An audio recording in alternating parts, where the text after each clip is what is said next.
from DuPont about 33 years ago. And I said last night I was actually jumping for joy. It felt like I hit the jackpot back then. It feels like I hit it again today.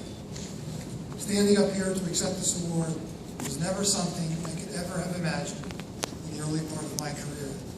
I remember coming to these ceremonies at the DuPont Playhouse, when many of these today have received their award. It was called the Playhouse back then.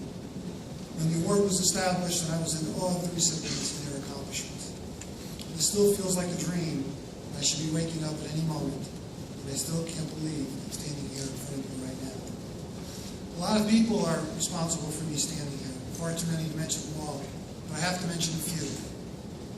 I have to start with my parents, who I wish would have been here to share this with me. They would have been so proud. They were Italian immigrants with little education, and because of that, they valued education immensely. My brothers and I can attest that we were sent to school sick, not because we couldn't be sent to daycare.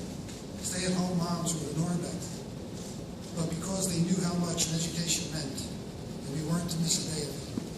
And education doesn't stop when you graduate from school. It should continue for the rest of your life, every day.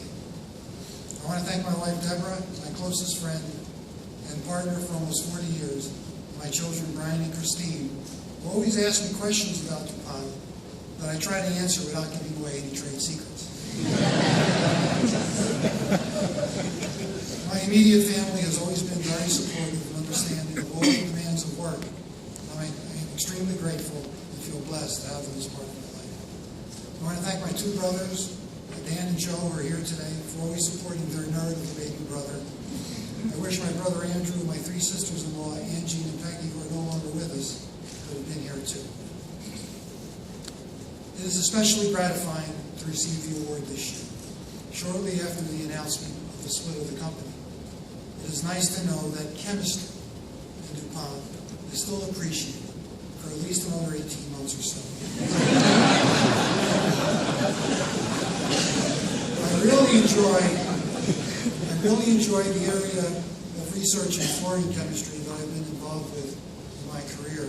But the best part of working for DuPont is not the science, rather the people. The co-workers are really what made it enjoyable to spend over 30 years that just seem to fly by. And it's because of my co-workers that I'm standing here right now. At DuPont, we worked hard and we played hard. The photo of me sitting at my desk there, CR&D, the one that's in the booklet, you can't read the sign that's on the file cabinet. That's me with, my brother said, my mother's hairdo.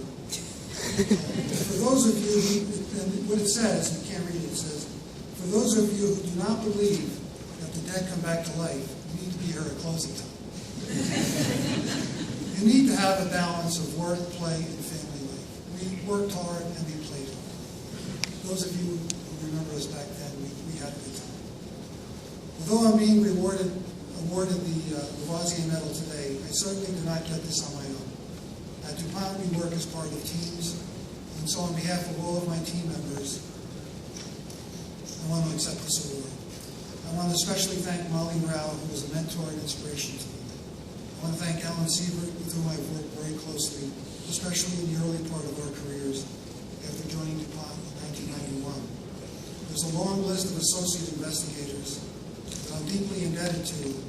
And I'd like to single out Bob Van Ness, who worked with me for over 23 years and is still working with me today, although people are trying to steal me from him. I want to thank management for having the confidence in me and to support my efforts throughout my entire career. I have learned a lot while working with DuPont for over 30 years, and I have given back a lot as well. We have to learn every day, and we have to teach every day. The most important thing I've learned is that I still have a lot to learn. A phrase I often use is, when you stop learning, you stop living. I've also learned that you not only need to be a good scientist, but you also need to be a good human being. I've learned that people may forget what you said, people may forget what you did, but people will never forget how you made them feel. Again, I want to thank DuPont for this award. It's been a wonderful journey for me, and I hope I have made a long-lasting impact on DuPont and many of my coworkers. But it is more important to with all the changes looming, to stop looking back at the many, and focus on the many challenges that lie ahead. Spinco, Nuco, Brandywine Chemical Company, Moore's Chemical Company, whatever we're going to be called, is right around the corner. And we better be ready to